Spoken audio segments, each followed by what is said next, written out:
طاجن اللحم بالفرن بالبطاطا واللقطين مع صلصة بندورة خاثرة بطعم الدبس تمر الهندي، وفيها كمان حبات الآلو.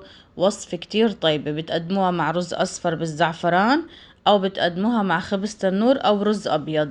شوفوا اللحمة ما شاء الله دايبة دوب، أنا كنت مقدميتها كطبق رئيسي على السفرة بعزيمتي. قدمت على جنبها رز أصفر بالزعفران. فيكن كمان تحطوها مع خبز التنور، فيها حبات اللومة، وعلى الوش حطينا رشة بقدونس. فيكن تحطوا لوز إذا بدكن أنتو معاه.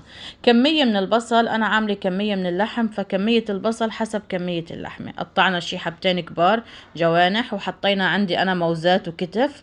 بهيدي الطريقة قطعتهم قطع كبيرة ورصيتهم بأرض الفخارة. فوق حبتين بصل مقطعين جوانح سميكة.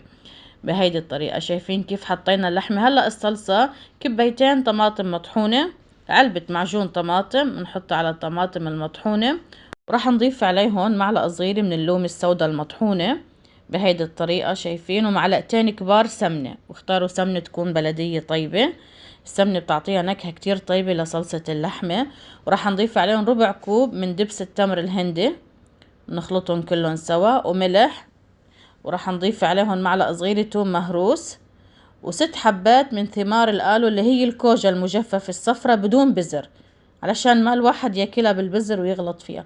وعندي معلقة صغيرة زعفران دوبتها مع شوي مي باردة وضفت عليهم ربع كوب من الزيت النباتي، نخلطهم كلهم سوا. وبهارات اللحمة هلأ راح نضيف كمان عليها بهارات اللحمة، بس قبل ما اضيف البهارات راح نحط البصل اللي احنا قطعناه جوانح. البصل كمان شي حبتين 3 من البصل فوق اللحمة بهيدي الطريقة. 4 حبات 5 حبات لومي أنا عاملة فيهم شق صغير بالسكينة. ضفت عليهم البطاطا واللقطين، حبتين بطاطا كبار، حبة لقطيني كمان مقطعة مربعات بهيدي الطريقة.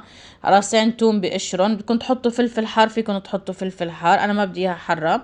معلقتين أكل بهارات لحمة من مجموعة بهاراتي. وإذا ضفنا بهارات اللحمة ما في داعي تروحوا تحطوا بهارات تانية، نحن ما بدنا ناكل صلصة كلها بهارات، بدنا نستمتع بطعم اللحمة والخضرة وطعم الآلو ودبس التمر الهندي. فبهارات اللحمة بتغنيكم عن كل شيء. هيدي بهارات اللحمة من مجموعة منتجات بهارات ذا كيتشن امطلال. وسكبنا الصلصة فوق اللحم، غطينا كل كمية اللحمة، وراح اضيف عليهم كمية وفيرة من مية سلق لحم. هيدي الطبخة بدها مية سلق لحم مش مكعبات. بنغطي فيها كل الصلصة والبطاطا واللقطين زي ما انتو شايفين. بعد ما غطيتهم راح نوزع عليهم شرايح لية خروف عربي تعطيها كمان دسامة طيبة للصلصة. وراح نغطيهم ورق زبدة وورق ألمنيوم على الفرن. دخلتها على الفرن تقريبا بحدود 2.5 3 ساعات حسب كمية اللحم وحسب حجم القطعة. بالسكينة منشوف دايبين دوب، وما تخلوا الصلصة تقل عنهم. حتى لو شفتوا الصلصة قلت شوي زودوا اللي هي مية سلق اللحم. بعدين حمرتهم شوي تحت الشواية بعد ما تأكدت انه كل اللحم دايب دوب. بنحمرهم شوي تحت الشواية وبتقدموهن على السفرة.